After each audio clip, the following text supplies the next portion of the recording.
Hi all, welcome to CR poultry farm అండి. Shed cleaning process అయితే start చేసినామండి. So shed clean చేసి chicks ఎలా దించుకోవాలి ఏంటి అని డే బై డే వీడియోస్ అన్నీ పెడతామండి. మేము ఏమేమి పనులు చేస్తున్నాము ఏంటి అని. కోళ్ళు అయితే లిఫ్టింగ్ అయిపోయినాయండి.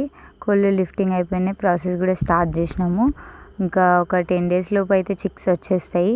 అప్పటి వరకు మేము చేయాల్సిన పనులు ఏమేమి ఉన్నాయి, అన్ని బ్యాలెన్స్ ఏమేమి ఉన్నాయి అన్నీ చేసేస్తాము. ఎలా చేస్తున్నాం ఏంటి అని మీకు వీడియోస్ కూడా అప్లోడ్ చేస్తామండి. మా షెడ్ క్లీనింగ్ ప్రాసెస్లో మా పాపనే మెయిన్ అండి. మాకంటే ఫాస్ట్గా ఆ పని చేస్తా ఈ పని చేస్తా అని ఆమెకు చేత కాకున్నా సరే కానీ అన్ని పనులకు హెల్ప్ అవుతుంటుంది.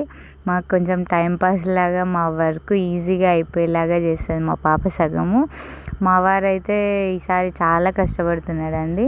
ఏదో వీడియోకి అయితే అట్లా స్మైల్ ఇస్తున్నాడు, కానీ ఈసారి సమ్మర్ కాబట్టి గట్టిగా అయిపోయింది. సో అది మొత్తం నీట్గా చేసే వరకు చాలా టైం పట్టింది.